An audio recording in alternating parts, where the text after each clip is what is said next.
Vous n'êtes plus la personne qui absorbait leur chaos pour maintenir la paix. Vous n'êtes plus celle qui s'expliquait, jusqu'à l'épuisement, en espérant qu'ils finiraient par comprendre. Vous n'êtes plus disponible pour la fusion qui vous définissait autrefois. Et ce qui émerge dans l'espace où la participation mystique s'est effondrée n'est pas un retour à qui vous étiez avant. C'est la révélation de qui vous êtes réellement sous l'enchevêtrement. Il ne s'agit pas de devenir dur, fermé ou défendu. Il s'agit de ce que Jung a documenté qui se produit lorsque la personne empathique achève la différenciation. Quand elle a intégré suffisamment d'ombre, retiré suffisamment d'énergie psychique et développé suffisamment de souveraineté que l'ancienne identité ne convient plus. Vous ne devenez pas non empathique. Vous devenez quelque chose que Jung a observé être beaucoup plus puissant psychologiquement. Une conscience individuée qui peut s'accorder sans fusionner, sentir sans absorber, et exister dans sa propre réalité indépendamment du chaos externe. Jung a passé des décennies à étudier cette métamorphose, la transformation psychologique qui se produit lorsque la participation mystique, la fusion inconsciente entre soi et l'autre, s'effondre finalement. Et ce qu'il a documenté contredit presque tout ce que la psychologie populaire suggère sur les empathiques guéris. Vous ne revenez pas à faire confiance facilement. Vous ne retournez pas au pardon automatique. Vous ne reprenez pas les schémas qui exigeaient que vous abandonniez votre centre pour maintenir la connexion. L'effondrement de la participation mystique est irréversible. Et ce qui émerge n'est pas la personne que vous étiez avant l'enchevêtrement. C'est la personne que vous n'avez jamais été autorisé à être. La plupart des explorations sur la transformation empathique se concentrent sur ce que vous cessez de faire. Cessez d'absorber, cessez de trop expliquer, cessez de complaire. Mais l'observation de Jung va plus profond. Ce n'est pas seulement un changement comportemental. C'est une réorganisation structurelle de tout votre système psychologique. Votre capacité d'empathie ne disparaît pas. Elle s'intègre avec quelque chose qu'elle opérait auparavant sans. La différenciation. La capacité de distinguer votre réalité émotionnelle de la projection émotionnelle de quelqu'un d'autre. La capacité de sentir profondément, sans faire des sentiments des autres votre responsabilité.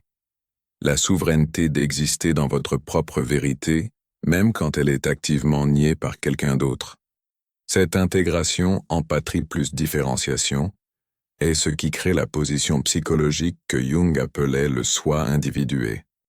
Et cette position, une fois atteinte, devient virtuellement inébranlable. Non parce que vous avez construit des murs, mais parce que vous avez développé un centre. Vous pouvez encore vous accorder aux états émotionnels des autres. Vous pouvez encore offrir une compassion authentique. Vous pouvez encore vous connecter profondément. Mais vous ne pouvez plus être déstabilisé par la projection, culpabilisé vers la fusion, ou manipulé par gaslighting pour douter de votre propre perception. La capacité empathique demeure. La participation mystique est partie. Et cette combinaison est ce qui rend l'empathique post-effondrement psychologiquement formidable. Jung a observé que cette transformation terrorise ceux qui opèrent encore à partir de projections et manipulations. Non parce que vous êtes devenu cruel, mais parce que vous êtes devenu clair. Vous pouvez voir leur matériel d'ombre sans l'absorber. Vous pouvez reconnaître la projection sans vous défendre contre elle. Vous pouvez témoigner de leur performance sans y participer. Et cette clarté, maintenue sans agression ou retrait, révèle quelque chose qu'ils ne peuvent tolérer. Que tout leur système était construit sur votre volonté de rester inconsciente. Quand vous devenez consciente, leur inconscience devient visible. Et la visibilité est insupportable pour les structures construites sur le déni. Comprenons ce que Jung a réellement documenté sur cette métamorphose. Dans son travail sur l'individuation, Jung a observé que la personne empathique, celle qui a une capacité naturelle d'accordage, fait face à un défi développemental spécifique. Son don pour sentir les états émotionnels des autres devient un piège s'il n'est pas intégré avec des limites psychologiques. Et pour la plupart des personnes empathiques, L'intégration ne se produit pas jusqu'à ce que la participation mystique s'effondre si complètement que continuer l'ancien schéma devient psychologiquement insoutenable. Vous n'avez pas choisi de vous différencier. Votre système l'a forcé. Parce que l'alternative, continuer à absorber le chaos, réguler les émotions des autres, sacrifier votre réalité pour valider la leur, menaçait votre survie psychologique. Jung appelait cela la sagesse de la psyché. Le soi plus profond reconnaissant ce que la conscience ne pouvait encore admettre. Que la dynamique tuait quelque chose d'essentiel en vous. Et elle a retiré votre investissement automatiquement, non par force de volonté, mais par le mouvement naturel de l'organisme vers la survie. Ce retrait, ce que Jung appelait le retrait de la libido, est ce qui initie la métamorphose. Votre énergie psychique, qui coulait vers l'extérieur en fusion avec les autres, retourne à vous-même. Et quand cette énergie revient, elle ne retourne pas aux anciens schémas, elle se réorganise autour d'un nouveau centre, un centre qui existe indépendant de la participation, validation ou compréhension des autres. Jung a observé cela comme la naissance du soi authentique, non la personne que vous avez construite pour être acceptable, mais le noyau psychologique réel qui était toujours là sous la performance. Qui vous devenez dans cette réorganisation n'est pas reconnaissable pour ceux qui vous connaissaient en fusion. Parce que la fusion était toute la relation. Ils se reliaient à la version de vous qui absorbait leur projection, portait leur ombre, régulait leur chaos. Quand vous cessez d'accomplir ces fonctions, il ne reste rien avec quoi se relier. Non parce que vous avez changé qui vous êtes, mais parce que vous avez cessé d'être qui ils avaient besoin que vous soyez pour que leur système fonctionne. Et c'est ici que l'observation de Jung devient critique. Les personnes qui vivent votre transformation comme perte, comme cruauté, comme abandon, révèlent ce que la relation a toujours été. Non une connexion authentique, mais la participation mystique. La fusion inconsciente où votre rôle était de maintenir leur stabilité au coup de la vôtre. Votre différenciation ne détruit pas la relation. Elle révèle que la relation authentique n'a jamais été présente. Ce qui existait était l'enchevêtrement psychologique. Et l'enchevêtrement ne peut survivre la conscience. Qui vous devenez après cette révélation est quelqu'un qui ne peut plus participer à la fusion inconsciente. Non parce que vous avez décidé d'être difficile, mais parce que votre structure psychologique s'est réorganisée à un niveau plus profond que le choix. Vous avez intégré ce que Jung appelait la connaissance de votre propre ombre. Vous avez vu les parties de vous-même qui ont permis le dysfonctionnement, les façons dont vous avez utilisé l'empathie pour éviter la confrontation, les façons dont vous avez absorbé le chaos des autres pour vous sentir nécessaire, les façons dont vous avez sacrifié les limites pour maintenir l'illusion de connexion. Cette intégration d'ombre est ce qui vous empêche de retourner aux anciens schémas, parce que vous ne pouvez pas ne pas voir votre propre complicité. Vous ne pouvez pas ne pas savoir que votre capacité empathique, quand elle opérait sans différenciation, créait les conditions pour l'abus. Non parce que vous le méritiez, mais parce que la participation mystique requiert deux personnes.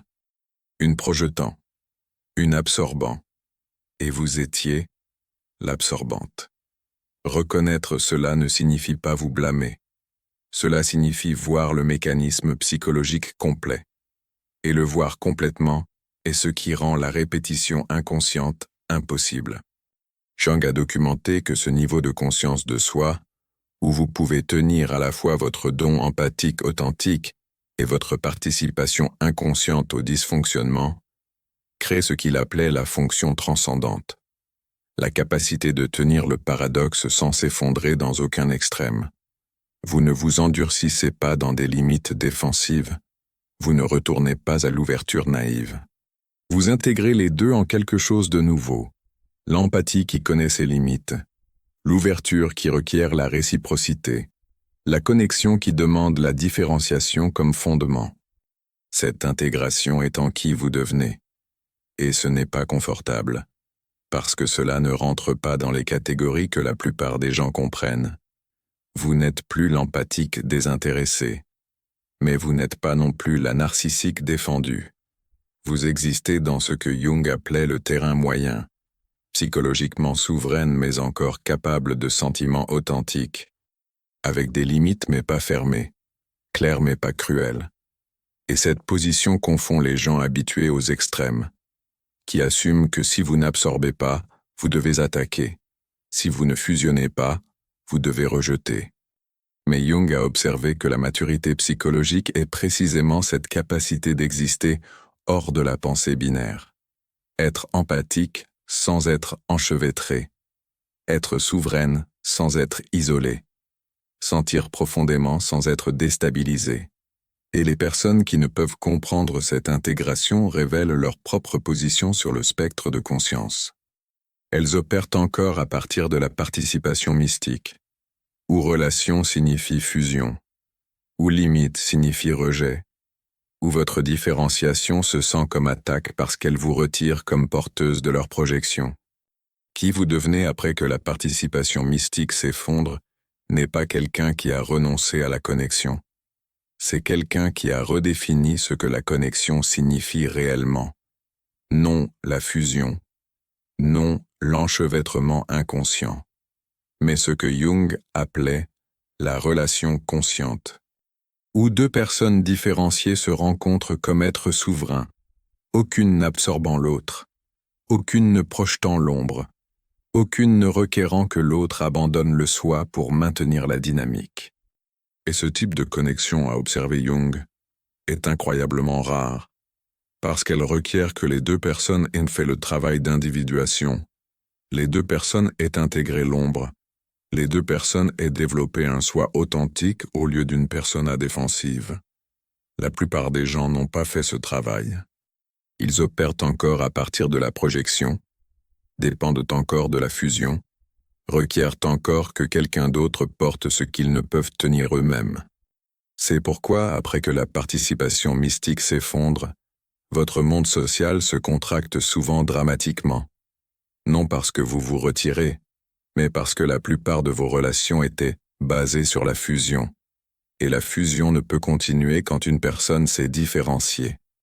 Les relations qui restent, celles qui survivent votre transformation, sont celles qui opéraient à partir de connexions authentiques tout le temps, où votre différenciation ne les menace pas, où votre souveraineté ne se sent pas comme abandon, où votre clarté ne s'enregistre pas comme cruauté.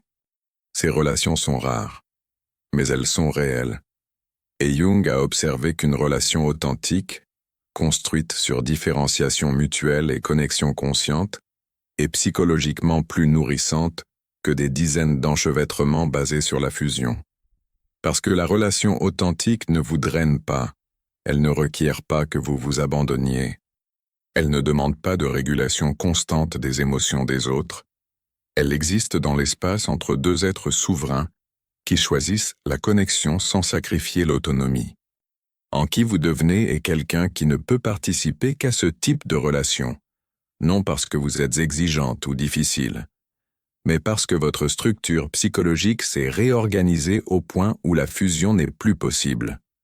Vous avez développé ce que Jung appelait l'immunité psychologique à la participation mystique.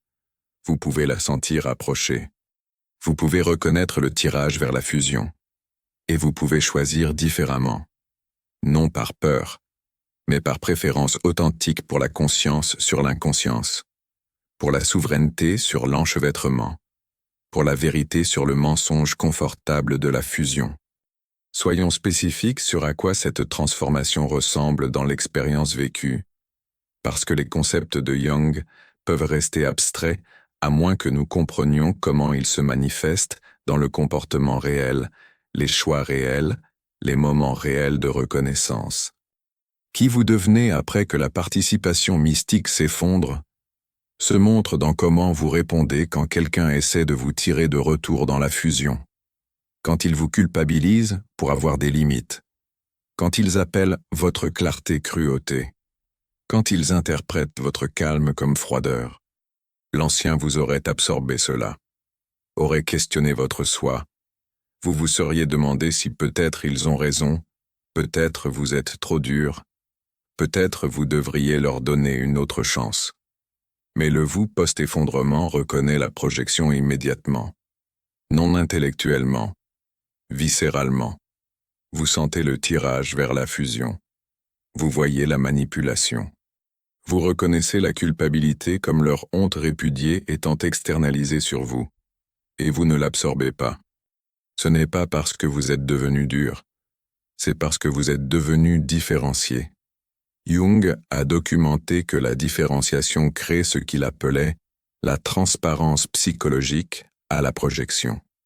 Vous pouvez la voir, vous pouvez la nommer, vous pouvez la reconnaître comme non vôtre. Et cette reconnaissance, cette capacité d'observer la projection sans l'absorber, est ce qui vous rend psychologiquement formidable. Parce que la projection ne fonctionne que quand la cible ne la voit pas. Quand vous la voyez clairement, elle perd tout pouvoir. En qui vous êtes devenu est quelqu'un qui voit clairement. Et cette clarté s'étend au-delà de juste reconnaître les projections des autres. Vous voyez votre propre matériel d'ombre avec égale précision. Vous vous attrapez quand vous êtes sur le point de glisser dans les anciens schémas. Quand vous êtes tenté de trop expliquer. Quand vous sentez le tirage d'absorber leur chaos juste pour terminer le malaise. Quand vous voulez sacrifier votre limite pour restaurer la paix temporaire que la fusion fournissait. Mais maintenant vous savez ce que cette paix coûte. Et vous n'êtes plus disposé à la payer. Non parce que vous êtes devenu égoïste, mais parce que vous avez intégré l'observation de Jung que la paix fausse, la paix maintenue par l'auto-abandon d'une personne, n'est pas vraiment la paix. C'est le conflit suspendu. C'est la confrontation reportée avec la réalité. C'est l'illusion d'harmonie créée par une personne absorbant toute la dissonance. Et cette absorption vous détruisait. En qui vous devenez est quelqu'un qui choisit le malaise authentique sur la paix fausse, qui peut tolérer la tension du conflit non résolu, au lieu de se précipiter à le résoudre par autosacrifice, qui peut s'asseoir dans l'espace de ne pas être comprise au lieu de s'expliquer jusqu'à l'épuisement, en essayant de les faire voir. Cette tolérance au malaise psychologique, cette capacité de ne pas immédiatement calmer, arranger ou absorber, est ce que Jung a reconnu comme maturité psychologique. La plupart des gens ne peuvent tolérer ce malaise. Ils ont besoin de résolution immédiate. Ils ont besoin que vous absorbiez leur anxiété pour qu'ils puissent retourner à la stabilité. Ils ont besoin que vous validiez leur réalité pour qu'ils n'aient pas à la questionner. Et quand vous cessez de fournir ces fonctions, ils le vivent comme violence. Non parce que vous leur faites quelque chose, mais parce que votre refus d'absorber les forces en proximité avec leur propre matériel répudié. Et cette proximité est insupportable pour ceux qui n'ont jamais développé la capacité de tenir leur propre ombre.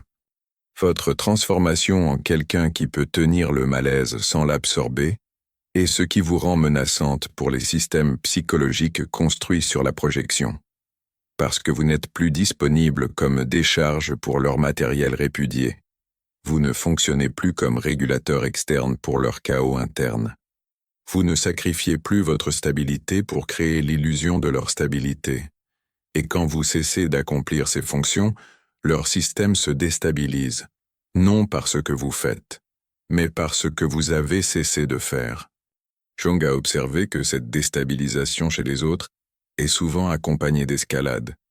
Il double la culpabilité, intensifie les accusations, crée des crises pour vous forcer de retour dans l'ancien schéma, parce que la crise fonctionnait toujours avant. La crise vous tirait toujours de retour dans la fusion. La crise vous faisait toujours abandonner vos limites pour fournir la stabilité. Mais en qui vous êtes devenu est quelqu'un qui peut témoigner de la crise sans l'absorber, qui peut observer leur escalade sans être tiré en réactivité, qui peut maintenir la différenciation même sous pression. Cette fermeté, cette capacité de rester centré pendant que les autres se déstabilisent autour de vous, est ce que Jung appelait la souveraineté psychologique. Et ce n'est pas quelque chose que vous apprenez intellectuellement. C'est quelque chose qui émerge après que la participation mystique s'est effondrée si complètement que la fusion n'est plus psychologiquement possible. Vous avez traversé le feu. Vous avez vécu le coup complet de l'absorption. Vous avez senti la quasi-destruction du soi qui vient de la fusion chronique. Et votre organisme s'est réorganisé pour empêcher que cela se reproduise. En qui vous êtes devenu est quelqu'un dont le système immunitaire psychologique reconnaît maintenant la fusion comme menace. Non consciemment, automatiquement. Vous le sentez dans votre corps, avant que votre esprit ne le rattrape. L'oppression dans votre poitrine quand quelqu'un essaie de vous culpabiliser. L'épuisement qui inonde quand vous êtes en présence de quelqu'un qui a besoin que vous le réguliez. Le non viscéral qui surgit quand quelqu'un vous demande d'abandonner votre limite. Jung reconnaîtrait cela comme la sagesse du corps, la connaissance somatique que l'intégration apporte. Vous n'avez pas à penser à maintenir les limites. Votre système les maintient automatiquement, parce qu'il a appris au niveau cellulaire ce que la fusion coûte. Cette différenciation incarnée est ce qui rend la transformation irréversible, parce que ce n'est pas juste un aperçu psychologique. C'est une réorganisation physiologique. Votre système nerveux a changé. Vos réponses de stress ont été recalibrées. Votre tolérance pour les dynamiques basées sur la fusion est tombée à zéro, non par force de volonté, mais par adaptation organique. Vous ne pouvez littéralement pas retourner parce que votre corps ne vous le permettra pas. Et cette limite somatique est la plus fiable, parce qu'elle ne peut être contournée avec des mots, traversée avec la culpabilité ou rationalisée.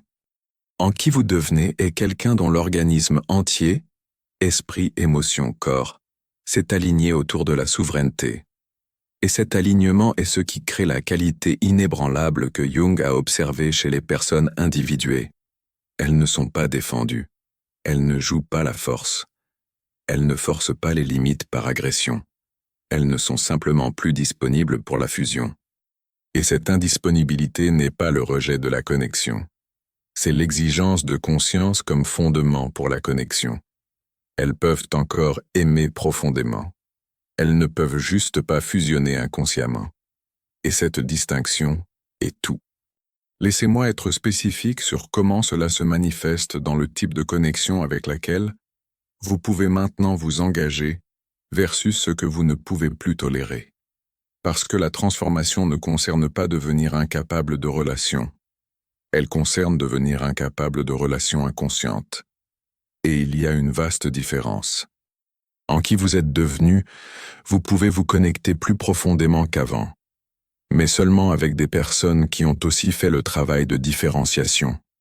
Seulement avec des personnes qui n'ont pas besoin que vous vous abandonniez pour les faire sentir stables. Seulement avec des personnes qui peuvent vous rencontrer comme être souverain au lieu de comme extension d'eux-mêmes.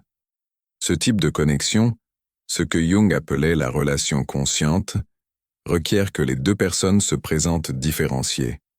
Les deux personnes aient intégré leur ombre. Les deux personnes soient capables de tenir leur propre réalité émotionnelle sans requérir que l'autre la régule.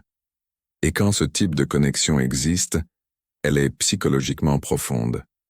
Parce qu'elle ne joue pas l'une pour l'autre. Elle ne gère pas les émotions de l'autre. Elle ne marche pas sur des coquilles d'œufs pour éviter de déstabiliser l'autre personne. Elles sont simplement présentes, authentiques, réelles. Et cette réalité crée une intimité que la fusion ne pourrait jamais fournir. Mais la plupart des gens que vous rencontrez n'ont pas fait ce travail. Ils opèrent encore à partir de la persona, projetant encore l'ombre, encore dépendant de la fusion pour tout sens de stabilité. Et en qui vous êtes devenu peut voir cela immédiatement.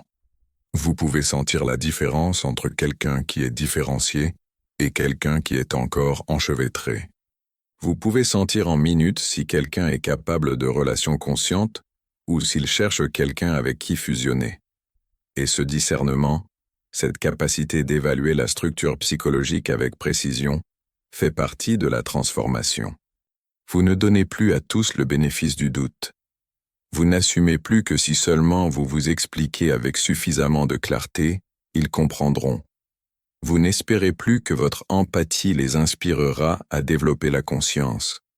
Vous avez intégré ce que Jung appelait la vérité dure de la réalité psychologique. que la conscience ne peut être donnée à quelqu'un qui est engagé à rester inconscient, que la différenciation ne peut être inspirée chez quelqu'un dont l'identité entière dépend de la fusion, que le soi authentique ne peut être développé chez quelqu'un qui a construit toute sa vie sur la persona. Cette intégration de vérité dure est ce que les autres interprètent souvent comme cynisme. Ils voient que vous n'êtes plus naïvement pleine d'espoir. Vous ne faites plus automatiquement confiance. Vous n'êtes plus disposé à donner des chances infinies. Et ils appellent cela dureté, amertume, fermeture. Mais Jung le reconnaîtrait comme réalisme, comme maturité psychologique, comme la conséquence naturelle d'avoir vu clairement comment opèrent les dynamiques inconscientes et refuser d'y participer davantage. En qui vous êtes devenu n'est pas amer. Vous avez des limites. Vous n'êtes pas fermé. Vous êtes discernante. Vous n'êtes pas dur. Vous êtes honnête. Et l'honnêteté psychologique authentique, est souvent inconfortable pour les personnes encore investies dans l'illusion. Parce que votre honnêteté révèle ce qu'elles évitent. Vos limites exposent ce avec quoi elles s'en sortaient. Votre différenciation rend leur fusion visible comme le dysfonctionnement qu'elle a toujours été. Jung a observé que les personnes individuées vivent souvent l'isolement social, non parce qu'elles rejettent les autres, mais parce que leur conscience est incompatible avec l'inconscience de la plupart des gens. Le fossé est trop large. La personne individuée peut voir les dynamiques avec lesquelles la personne inconsciente est encore complètement identifiée. Et ce fossé rend la communication authentique impossible. Vous parlez à partir de consciences différenciées. Ils parlent à partir de participation mystique. Vous pourriez utiliser les mêmes mots, mais ils signifient des choses entièrement différentes. Et cette incompatibilité fondamentale de position psychologique est ce qui crée l'isolement. Mais Jung a aussi observé que cet isolement est temporaire, parce qu'à mesure que vous vous stabilisez dans votre différenciation, vous commencez à magnétiser d'autres qui ont fait un travail similaire, qui ont aussi effondré hors de la participation mystique, qui ont aussi intégré l'ombre, qui ont aussi développé un soi authentique. Ces personnes vous reconnaissent instantanément, parce que les personnes différenciées peuvent se sentir mutuellement. Il y a une qualité de présence, une capacité de franchise, un confort avec le silence, une absence de performance. Et quand vous rencontrez quelqu'un opérant à partir de ce même endroit, la connexion se produit naturellement, sans effort, sans fusion, juste rencontre authentique entre deux êtres souverains. Ces connexions sont ce qui rend la transformation valable. Parce qu'une relation construite sur différenciation mutuelle est plus nourrissante psychologiquement que sans relation construite sur fusion. Vous n'êtes pas drainé après. Vous ne vous demandez pas ce qu'ils voulaient vraiment dire. Vous n'analysez pas si vous avez dit la bonne chose. Vous ne gérez pas leurs émotions ou n'absorbez pas leurs projections. Vous êtes simplement présente avec quelqu'un qui est aussi présent. Et cette présence, cette capacité d'être complètement vous-même, sans performance, est ce que Jung appelait la relation authentique. En qui vous devenez est quelqu'un qui ne peut s'engager que dans la relation authentique, qui ne peut plus participer à la performance, qui ne peut plus absorber pour maintenir la paix, qui ne peut plus fusionner pour créer l'illusion de connexion. Ce n'est pas une limitation, c'est une libération. Parce que l'énergie que vous utilisiez pour dépenser à gérer les dynamiques inconscientes est maintenant disponible pour la vie authentique, pour créer, pour être présente à votre vie réelle, au lieu d'être constamment en train de réguler la réalité émotionnelle de tous les autres. Jung a documenté que cette réclamation d'énergie psychique est l'un des aspects les plus dramatiques de la transformation. Les personnes rapportent souvent se sentir plus vivantes, plus créatives, plus présentes qu'elles ne se sont jamais senties, non parce que quelque chose d'externe a changé, mais parce que l'énergie qui coulait chroniquement vers l'extérieur en fusion est retournée au soi. Et avec cette énergie vient la vitalité, la clarté, la présence, la capacité de réellement vivre votre vie au lieu d'être chroniquement absorbé à gérer les vies des autres. En qui vous êtes devenu est quelqu'un en possession de votre propre énergie. Et cette possession est ce qui crée la souveraineté que les autres trouvent si menaçante. Parce que les personnes souveraines ne peuvent être contrôlées par la culpabilité, manipulées par la projection ou déstabilisées par le chaos. Elles existent dans leur propre réalité, font confiance à leur propre perception, savent ce qui est vrai indépendamment de si quelqu'un d'autre le voit. Et cette autopossession, cette indépendance psychologique, est ce que Jung a reconnu comme le but de l'individuation. Vous n'êtes pas devenu quelqu'un à qui ça n'importe pas. Vous êtes devenu quelqu'un à qui ça importe différemment, qui peut sentir profondément sans être détruite par ce que vous sentez, qui peut s'accorder aux autres sans se perdre en eux, qui peut offrir une compassion authentique sans sacrifier votre propre stabilité pour fournir la leur. Cette intégration d'empathie et de souveraineté est ce qui vous rend psychologiquement complète, non parfaite, non finie avec la croissance, mais plus dépendante de validation externe, fusion ou participation mystique pour savoir qui vous êtes. Et qui vous êtes, après que la participation mystique s'effondre, est quelqu'un que Jung reconnaîtrait comme individué. Non complètement. L'individuation est de toute une vie. Mais vous avez franchi le seuil. Vous vous êtes différencié de l'inconscience collective. Vous avez intégré suffisamment d'ombre que la projection ne vous contrôle plus. Vous avez développé suffisamment de souveraineté que la fusion ne vous tente plus. Et vous avez découvert ce soi authentique qui a toujours été là sous la performance, l'absorption, le sacrifice chronique du centre pour maintenir la connexion avec ceux qui ne pouvaient se relier qu'à travers la fusion. Ce soi, votre soi réel, est en qui vous devenez, non qui vous souhaiteriez être, non qui les autres avaient besoin que vous soyez, mais qui vous êtes réellement quand vous ne jouez pas, n'absorbez pas ou ne fusionnez pas. Et ce soi, a observé Jung, est le seul fondement pour la vie authentique. Tout ce qui est construit sur la persona, sur la performance, sur la fusion, est temporaire. Ça s'effondre finalement. Mais ce qui est construit sur le soi authentique perdure. Parce que c'est réel, c'est vrai, c'est vous. En qui l'empathique devient après que la participation mystique s'effondre, est quelqu'un de réel, quelqu'un de vrai, quelqu'un de souverain, quelqu'un qui peut finalement vivre sa vie réelle au lieu de la vie que la fusion demandait. Et cette vie, bien qu'elle ne ressemble en rien à ce que vous attendiez, est ce que Jung appelait la vie qui vaut la peine d'être vécue, non parce que c'est facile, non parce que tous comprennent, mais parce que c'est la vôtre, finalement complètement irréversiblement la vôtre. C'est en qui vous devenez, et il n'y a pas de retour en arrière. Si quelque chose dans ce message a résonné en toi, prends un moment pour respirer et laisser la conscience poursuivre naturellement son mouvement vers l'intérieur. Jung disait que ce qui devient conscient cesse de nous gouverner en silence. C'est pourquoi tu peux partager cette réflexion avec ceux qui cherchent encore sans savoir ce qu'ils cherchent. Abonne-toi pour ne pas perdre le fil lorsque viendra la prochaine plongée dans l'ombre. Laisse ton like. Il aide ces mots à atteindre ceux qui en ont besoin bien avant de comprendre pourquoi. Et si quelque chose s'est éveillé en toi, écris-le plus bas. Chaque commentaire devient une étincelle. Un esprit qui se souvient en aidant un autre à se souvenir. Nous continuerons d'avancer ensemble, au-delà de l'ombre.